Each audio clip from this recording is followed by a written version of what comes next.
If you told me at the start of the year that Asterix and Obelix The Big Fight was going to be my prime contender for my favourite animated content of the year, then I don't think I would have believed you. Not to be a hater or anything, I just didn't expect it to be such a revelation. I mean, ever since I was a kid, I've always enjoyed Asterix. I wouldn't exactly claim I was a super fan or anything of the sort. I did read some of the English translated volumes back in the day, used to borrow them from the school library, but I don't really think that the story ever sank in much. I was just looking at the pictures. In my defense, I was quite young. I don't think I could read yet. That being said, when I heard there was a new adaptation of one of the stories coming out, whilst I was intrigued about what it might be like, I certainly wasn't expecting it to blow me away like it did. It's seriously a revelation, and a big early call here, and a bit of a contrived one because it does feel like one of those phrases that gets tossed around way too liberally in this day and age, but I honestly think based on how much traction it's been getting, this show is at severe risk of ending up as extremely underrated at the end of the day. It's going to be found on one of those hidden gem articles compiled by some underpaid wage slave in 10 years, or maybe just by an AI, judging by how the world's going.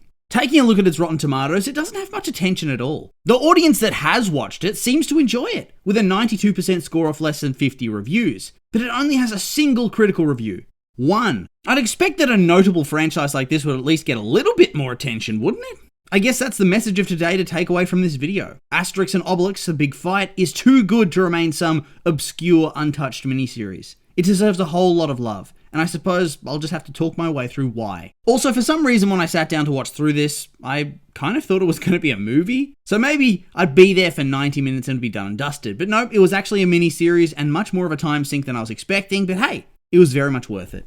Okay, nothing else for it, but to simply gush about how good this show was. When we talk about animated content, usually it's rather easy to break things down into three major overarching categories: the visuals, the audio, and then the narrative. I'll start off with the audio side of things because that's probably the most straightforward thing to deal with. We're talking score, sound effects, voice acting, that kind of thing. The voice acting here was top tier. I'll admit that as I don't speak French, even if the acting was terrible, I probably wouldn't be able to tell unless it was egregiously bad. I just don't have the language context clues to let me know if that's the case. Either way, from where I was sitting, I felt like the voices were excellent and fit each of the parts so well. I know that the fact that it's in French and has subtitles probably puts a fairly big contingent of people off, but I have to say, there's something about hearing the script performed as it was originally written, rather than an approximate translation written for a dub. Is there even a dub for this? I think I only noticed a French language option when I was on Netflix, but there might have been, I guess. Either way, despite subtitles and a non-English voice track perhaps not sounding like the most fun, it is worth it. I think the only critique is that in order to keep up some of the more rapid-fire and quippy scenes,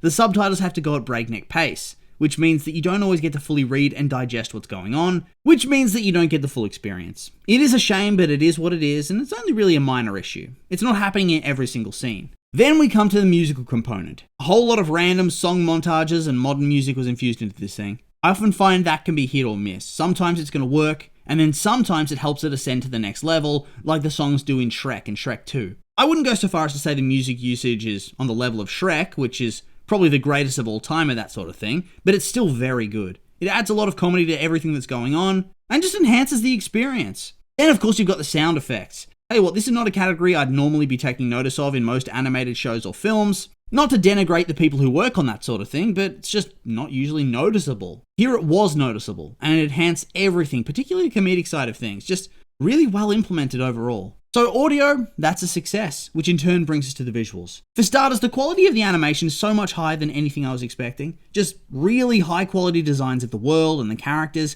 and far more detailed than I would have expected. The animation itself is so fluid, not choppy or janky. Must have had a fairly decent budget now that I think about it. On top of that, it felt accurate. It felt like the world that is presented in the Asterix comics. They don't go for an overall style that clashes with that vision, and thus they were able to make it seem genuine. I do love this era of keeping the visual styles of graphic novels or comics or whatever when they're brought to the screen. Just from this year I'm remembering Friendly Neighborhood Spider-Man, which had this gorgeous old school Marvel Comics vibe. And then there's also DreamWorks Dogman. Those are the big examples I can think of off the top of my head. But there've been more and more over the years. Keeping a style that's true to the source material just makes a lot of sense to me, even if the only reason you'd actually do it is for fan service. One thing I also really loved was that the show was not afraid to go balls to the wall insane and play around with various different types of animation. They really went out there to bring variety to the show and enhance their gags and jokes. I think among my favourites were when Getafix was knocked out by Obelix and then he woke up. To simulate the woozy concussion type of effect, they had him seeing everybody as an unfinished storyboard, which I found really clever.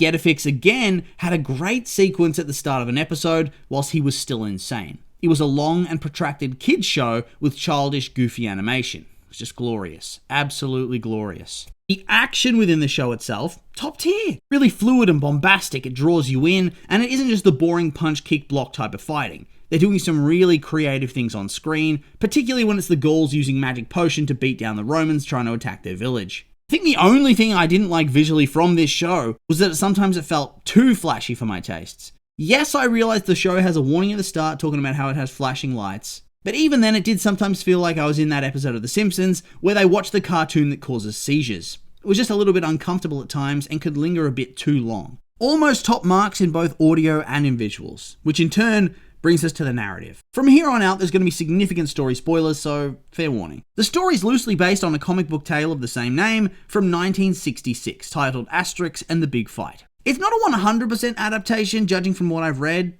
but they did have a lot of time to fill, so they probably added things and changed things to suit the format they were going for. The story follows a village of Gauls during the time of the Roman Empire. Told in flashback at the start of the story, when Asterix and Obelix were children, they found themselves being persistently bullied by a visitor from another village, Ceramics, who would beat and torment them without remorse. In order to prove themselves to Ceramics, they sneak into the hut of Getafix the Druid to steal his golden sickle. But along the way, Obelix, having added a couple of ingredients to the magic potion cauldron Getafix was developing, ends up falling inside said cauldron and becomes permanently imbued with supernatural strength. The rest of the village, however, relies on Getafix exclusively to give them super strength by brewing the magic potion, a potion only he has the recipe for. Except for them, it only lasts for a limited amount of time, so he has to keep making it. Thus, their access to this potion is of paramount importance to the continued survival of the village, as whilst the entirety of the rest of Gaul has fallen under the sway of the Roman Empire, their village remains free. On a regular basis, Roman legions assemble to lay siege, despite knowing full well they're about to be crumpled by the might of the supercharged villagers,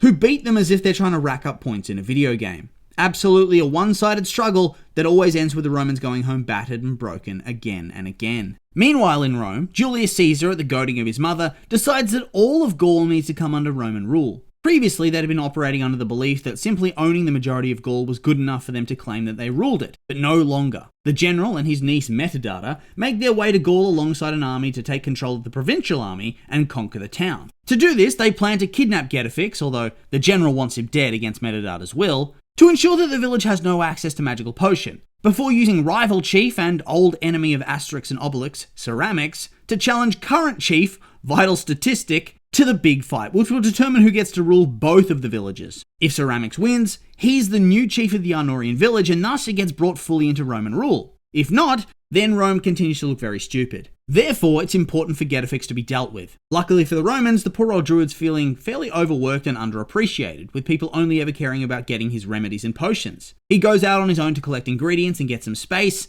but is attacked by the Romans. Asterix and Obelix come across this and try to intervene, but Obelix accidentally crushes him with a giant stone. Ouch. Whilst he survives, he has lost his memory and begins to act extremely eccentric, leaving the future of the village in doubt as he was the only person capable of making the potion. You'd think given this guy looked old even when Asterix and Obelix were kids, that he would have trained an apprentice to take over for him in case things got bad? He didn't though, so I guess from a certain point of view, it's all his fault. With the day of the fight fast approaching, the villagers try everything to bring him back to normal, but nothing seems to work. Thus they have no choice but to name Obelix the chief of the village so that he's allowed to fight. After all, he's pretty much invulnerable, so he's a sure thing to win and save the day. The only problem is that over the course of the show, we see that Asterix and Obelix are going through some friendship difficulties. Since they were little children, Asterix has looked after Obelix, being a leader and helping him with things like public speaking, which would make him feign out of fear and anxiety if left to his own devices. Over time, this has meant that Asterix subconsciously thinks that he's in charge of the two. He's the one that makes the decisions and takes the lead, whilst Obelix has to stand around and wait to be told what he needs to do. This eventually culminates with Asterix shit-talking the idea of Obelix being chief at all, which gets him banished from the tribe. The fight begins, and each fighter is expected to give a pre-match speech, which freaks Obelix out and causes him to faint just as the bell rings, leaving Ceramics as the winner, and thus the village and people under Roman rule. Well, all the people except for Asterix, as he was banished, which is something he conveniently proclaims to the crowd. Despite their victory though, General and Caesar decide to torch the village and try to kill the villagers, which I suppose renders all of this null and void. Thus, when Obelix wakes up, he starts beating the Romans down for their treachery. Meanwhile, Asterix battles the general around the amusement park that was built up alongside the newly constructed wooden Colosseum. Whilst in the chaos of everything else going on, Getafix gets his memories back, and he and Metadata, who doesn't want to see Gaul destroyed, go to make more magic potion. The potion gets stolen and used by the Romans, but just as they're about to attack and claim their final victory, it's revealed that whilst it gave them super strength, it also made them glow different colours and also float away unable to come back down to Earth. Thus, they realise they've been sabotaged, and the Gauls take back their village and claim victory once more. The end. As you can see, the plot is kind of insane. It's filled with so many random twists and turns, so much goofy humour that's oozing out of the show. The lead characters have arcs, actual story arcs among this silliness. Asterix learns to listen to Obelix and let him make his own choices. Obelix learns to be less reckless. The chief finds his fire again after years of laziness and excess. Metadata comes to understand the simple beauty of Gaul and why it's so important that their culture's not wiped out and replaced by Rome. For a show that is so ridiculous in so many different ways, I'm honestly shocked by how deep it was. And it's just very clever. For starters, in some of the throwaway jokes that infuse classical history with modern tropes and style. One of my favourites was walking the red carpet with Julius Caesar, where instead of photographers, it's carvers and sculptors calling out for him to pose. Or in another scene where he and ceramics pose as if they're about to have their photo taken together, in a classic celebrity and the normie pose, only for the photo to be a guy very slowly making a mosaic of them.